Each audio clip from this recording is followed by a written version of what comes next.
अस्सलामुअलैकुम, टीम 10 की जानिब से बात कर रहा हूँ। ये जो हम स्टार्ट कर रहे हैं, ये हम basic to advance learning start कर रहे हैं, ठीक है, जिसके ऊपर आपको इंशाल्लाह लेक्चर्स मिला करेंगे। और आज का जो हमारा टॉपिक है वो है RSI, ठीक है ना। RSI के बारे में हम जानेंगे क्या है और इसे किस तरह से हमने यूज़ करना है। तो आपने क्या करना है, आपने ट्रेडिंग व्यू पे आ जाना है और अपना कोई भी चार्ट आपने ओपन कर लेना है। मैंने BTC US डॉलर का चार्ट ओपन किया हुआ है। अब आपने करना क्या है, RSI को यूज़ करने के लिए आपने यहाँ पे आना है इंडिकेटर्स पे, ठीक है ना। यहाँ पे आपके पास लिखा हुआ आ रहा होगा इंडिकेटर्स। इस तरह से आपके पास ये ओपन हो जाएगा। सर्च में आके आपने लिखना है RSI। आपके पास यहाँ पे लिखा हुआ आ जाएगा टेक्निकल्स में रिलेटिव स्ट्रेंथ इंडेक्स। इसको आपने सेलेक्ट कर लेना है। इस तरह से आपके पास ये एक RSI आ जाएगी, ठीक है। अब इसको मैं थोड़ा सा आपको समझाता हूँ कि ये आपको दो लाइंस बनी हुई आ रही होंगी, ठीक है। इस तरीके से आपके पास ये आ रहा होगा। अब इसके अंदर आपने करना है क्या है, यहाँ पे आपने सेटिंग्स में आ जाना है। यहाँ पे आपके पास सेटिंग्स का ऑप्शन आ रहा होगा। यहाँ पे आप जैसे ही क्लिक करेंगे इस तरह से आपके पास ये ओपन हो जाएगा। इनपुट्स आपने इसके सेम रहने देने, इसमें आपने कोई चेंजेस नहीं करनी है। स्टाइल में अगर आप आएंगे तो ये आप देख रहे हैं पर्पल वाली लाइन, ये हमारी RSI की लाइन है, ठीक है। अब इसके अंदर आप अगर चाहें तो इसका कोई भी कलर चेंज कर सकते हैं, ठीक है। कोई भी आप कलर चाहें इसका चेंज कर सकते हैं। और यहाँ से आप इसको थोड़ा बोल्ड भी कर सकते हैं, जैसे आप चाहें वो कर सकते हैं।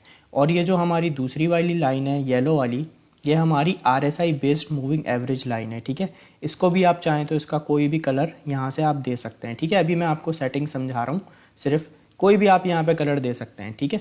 उसके बाद यहाँ पे ये है हमारा RSI अपर बैंड। ये जो है हमारा RSI अपर बैंड है, ठीक है ना। इसकी सेटिंग यहाँ पे 70 पे हुई हुई है। अगर आप चाहें तो इसका कलर यहाँ से चेंज कर सकते हैं, इसको बोल्ड कर सकते हैं और यहाँ से आप इसको लाइन भी सेट कर सकते हैं। इसी तरीके से हमारा RSI मिडिल बैंड है जो इसका सेंटर में होता है, इसकी भी आप सेटिंग चाहें तो यहाँ से चेंज कर सकते हैं, जैसी चाहे आप कर सकते हैं, ठीक है ना। और यहाँ पे ये हमारा RSI लोअर बैंड है, इसको भी आप जैसे चाहें बोल्ड कर लें, लाइन पे कर लें, ठीक है ना। इस तरीके से आप जैसी चाहे इसकी सेटिंग कर सकते हैं, बट हम इसे अभी डिफ़ॉल्ट पे ही रहने देंगे, ठीक है ना। अब इसकी हम सेटिंग रीसेट कर देते हैं तो इस तरीके से आपके पास आ रहा होगा, ठीक है। अब यहाँ पे इसको समझने वाली बात यह है कि ये जो हमारी RSI है यह हमें इंडिकेशन देती है कि मार्केट आपकी ओवर बॉट है या ओवर सोल्ड है, ठीक है। मार्केट में बहुत ज़्यादा लोग जो कॉइन है उसको बेच रहे हैं या बहुत ज़्यादा ख़रीद रहे हैं, ठीक है। तो इसके लिए मैं आपको सबसे पहले बताता हूँ, यहाँ पे ये जब हमारी RSI 70 के ऊपर आपको दिखाई दे, ठीक है ना, 70 के ऊपर जब आपको RSI दिखाई दे तो इसका मतलब ये है कि मार्केट ओवर बॉट हो रही है, ठीक है। ओवर बॉट से मुराद के बहुत सारे लोग जो हैं वो मार्केट के अंदर ख़रीदारी कर रहे हैं, ठीक है। और जब भी मार्केट ओवर बॉट हो तो उस पर हमें हमेशा एग्जिट करना होता है, ठीक है। यहाँ पे आपने नज़र रखनी है, जब भी RSI 70 पे आए तो इसका मतलब ये है कि मार्केट ओवर बॉट हो रही है, ठीक है। उस वक्त जो टाइम होता है हमारा मार्केट से एग्जिट करने का टाइम होता है, प्रॉफिट बुकिंग का टाइम होता है, मार्केट से निकलने का टाइम होता है। यहाँ पर जब आपकी RSI 30 पे आ जाए, ठीक है ना, यहाँ पे 30 पे, तो इसका मतलब ये है कि मार्केट ओवर सोल्ड की तरफ जा रही है, ठीक है। अच्छा, कुछ लेवल्स पे आपने ध्यान रखना है, ठीक है। आपने सेटिंग क्या करनी है, RSI में आप इस तरीके से आ गए तो यहाँ पे 70 पे आपने नज़र रखनी है, यहाँ 30 पे नज़र रखनी है, ठीक है। और दो में और आपको बता रहा हूँ वो आपने वैसे ही सेट करना है, ठीक है ना।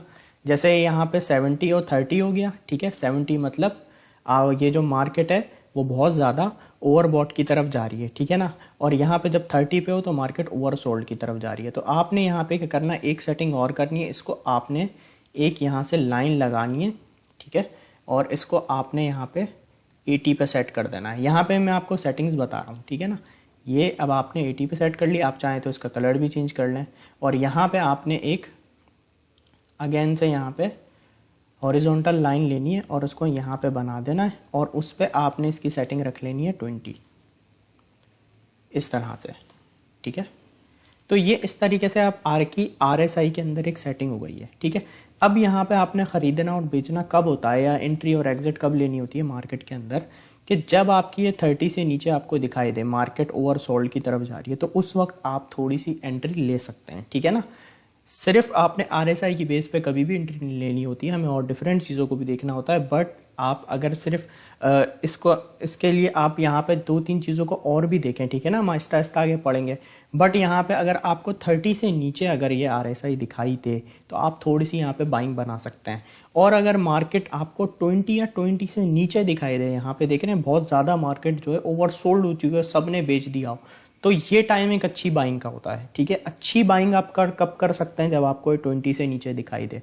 ठीक है, और यहाँ पे जब आपको RSI 70 पे दिखाई दे, ठीक है ना, मार्केट आप समझे ओवरसोल्ड की तरफ जा रही है, तो आपने यहाँ पे आके अपनी प्रॉफिट बुकिंग स्टार्ट करनी है। जब भी आप कभी बाइंग करें 30 के नीचे या 20 के नीचे, उसके बाद जैसे ही मार्केट बाउंस बैक करे तो आपने 70 पे जैसे ही RSI आया आप अपने प्रॉफिट को बुक करना स्टार्ट करें, क्योंकि मार्केट ओवरबॉट की तरफ जा रही है, ख़रीदने वाले लोग बहुत बढ़ते चले जा रहे हैं और हर कोई बाय कर रहा है, तो वो मार्केट से एग्जिट का टाइम होता है। तो यहाँ पे जब आपको 80 पे दिखाई दे तो आपने अपने प्रॉफिट बुकिंग लाजमी करनी है। जब मार्केट बहुत ज़्यादा ओवरबॉट की तरफ जा रही हो तो आपने यहाँ पे ज़रूर अपनी प्रॉफिट बुकिंग करनी है। ठीक है, सिंपल ये कॉन्सेप्ट है, आपने सिर्फ अपनी इन नंबर्स पे नज़र रखनी है। 70, ठीक है ना, 70 और 80 ये आपके ओवरबॉट जोन है। ठीक है, और 30 और 20 आपके ओवरसोल्ड जोन है। जब इन जोन में मार्केट आएगी 30 और 20 के बीच या 20 से नीचे, तो इस वक्त आप थोड़ी बाइंग करेंगे। और सेलिंग आप कब करेंगे, जब 70 और 80 के बीच में हो या 80 प्लस पे जा रही हो, तो आप अपनी सेलिंग स्टार्ट कर सकते हैं। अब हम ज़रा चार्ट्स पे देखते हैं कि यहाँ पे किस तरह से यहाँ पे RSI हमारी वर्क कर रही है। अब यहाँ पे एक चीज़ आप देखें, RSI ने यहाँ पे 30 पे आई, ठीक है ना, इस जोन पे आप देखें ये RSI हमारी 30 पे टच करी डेली टाइम फ्रेम में, और यहाँ से फ़ौरन से मार्केट एक पंप कर गई। अब यहाँ पे आप देखें, यहाँ RSI हमारी 30 पे थी और इसने हमें यहाँ पे इंडिकेट दिया कि भाई मार्केट ओवर सोल्ड पे, ठीक है, आप बाय कर सकते हैं। तो जैसे ही यहाँ पे हमने बाइंग की तो आप देखें मार्केट में कैसा एक पंप आया। बिटकॉइन के अंदर यहाँ पे ऑलमोस्ट 33% का पंप आया। तो ये यहाँ पे हमें एक इंडिकेशन मिली कि भाई यहाँ पे आप बाइंग बना सकते हैं, RSI के थ्रू ये हमें इंडिकेशन मिली। ठीक है, अब इसी तरीके से ज़रा हम यहाँ पे देखते हैं कि मार्केट कब हमें ओवरसोल्ड कंडीशन के अंदर दिखाई दी। ठीक है, अब यहाँ पर अगर हम देखें, मैं आपको एक सैम्पल दिखाता हूँ। यहाँ पे देखें आप, RSI 70 पे टच हुई, ठीक है ना, इस जोन पे। यहाँ पे इससे हमें क्या इंडिकेशन मिली कि भाई मार्केट जो है वो ओवरबॉट की तरफ जा रही है। ठीक है ना, मतलब बहुत सारे लोग खरीद रहे हैं। तो मैंने आपको क्या बताया, जब भी मार्केट ओवरबॉट में जाए हमें मार्केट से एग्जिट लेना है। तो यहाँ पे हमें इंडिकेशन मिली कि भाई मार्केट ओवरबॉट में चल रही है, और उसके बाद आप देखें कैसा हमें सेलिंग प्रेशर देखने को मिला, और मार्केट जो है आपको यहाँ पे वापस ओवरसोल्ड में दिखाई दी। और यहाँ पर अगर हम देखें, जब हमने यहाँ पे ओवरसोल्ड में बाइंग की तो यहाँ से हमें एक अच्छा यहाँ से रिवर्सल दिखाई दी। यहाँ पे हमारा एक अच्छा प्रॉफिट बन गया जब हमने यहाँ पे RSI 30 से थोड़ी सी नीचे थी, हमने यहाँ पे अपनी बाइंग बनाई। सिंपली ये कि जब हमने ओवरसोल्ड में बाइंग बनाई, ठीक है, जब सब लोग बेच रहे थे, तो उस वक्त जब हमने बाइंग बनाई तो यहाँ से हमें एक अच्छा प्रॉफिट हुआ।